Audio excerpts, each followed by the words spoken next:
Bilang tugon sa agarang pangangailangan ng komunidad, matagumpay na tumulong ang mga miyembro ng Revitalize Police sa Barangay Macabugos sa ligtas na pagtawid ng mga na-stranded na guro, estudyante at residente sa spillway ng Barangay Bunsod nang biglaang pagtaas ng tubig dulot ng malakas na ulan.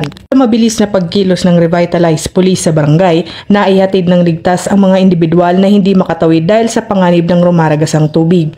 Kaakibat ng kanilang serbisyong makatao at malasakit sa kapwa, tiniyak ng mga pulis na ligtas at maayos ang bawat pagtawid habang pinapaalalahanan ang mga residente sa kahalagahan ng pag-iingat sa panahon ng masamang panahon. Ayon kay Police Colonel Julio C. Año-Nuevo, Provincial Director, ang nasabing pagtulong ay bahagi ng patuloy na pagsusumikap ng Revitalize Police sa barangay na mapalapit sa komunidad at mapanatili ang kapayapaan at kaayusan sa barangay lalo na sa panahon ng kalamidad. Niya, ang kapulisan ay hindi lamang tagapagpatupad ng batas, kami din ay katuwang ng mamamayan sa oras ng pangangailangan.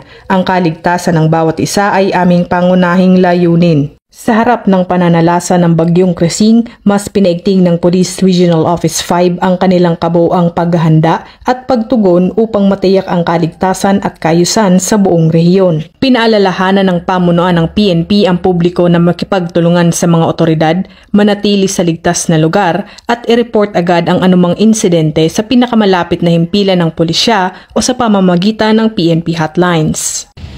Mula dito sa Legazpi City, Albay, ako ang inyong PNN correspondent, Patrolwoman Banasa Sol, alagad ng batas, tagataguyod ng Batitang Police.